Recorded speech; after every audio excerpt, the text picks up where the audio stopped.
নমস্কার বন্ধুরা, চলে এলাম রেসিপি নিয়ে। রেসিপি আজকে হবে রুই মাছ দিয়ে আলু কপি দিয়ে রসা। তো প্রথমে আমি রুই মাছগুলো হলুদ লবণ লেবুর রস দিয়ে মেখে ভেজে নিলাম রুই মাছগুলো। আর ভেজে নেব আলু আর ফুলকপি, প্লেট আলু আর ফুলকপি দিয়ে আজকে রসাটা বানাবো। দিয়ে দিলাম লবণ হলুদের গুঁড়ো দিয়ে আলু আর কপি ভেজে নিচ্ছি। আলু কপি ভেজে নিয়ে নামিয়ে নিলাম। এখন সম্বারে দেবো, তেল গরম করেছি, তেজপাতা জিরে ফোড়নে দিয়েছি এলাচি দারচিনি দিয়েছি, টমেটো দিয়েছি, পেঁয়াজ কুচি দিয়ে ভালো করে আলু আর কপি মাছ ভেজে নামিয়ে নিলাম।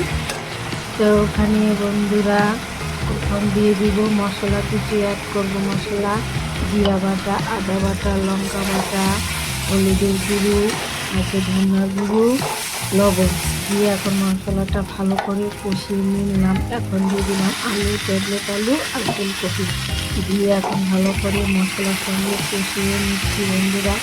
এখন ভালো করে কষিয়ে নিয়ে চলে আসলাম। এখন দিয়ে দেব ঝোলটা আমি গরম করে নিয়েছি। এখন দিয়ে দিলাম ঝোলটা দিয়ে ভালো করে নাড়িয়ে টাড়িয়ে নিচ্ছি বন্ধুরা। যদি আমার ভিডিওগুলো ভালো লাগে লাইক কমেন্ট ফলো করে পাশে থাকবেন, ভালো লাগলে সাবস্ক্রাইব করে পাশে থাকার অনুরোধ রইল।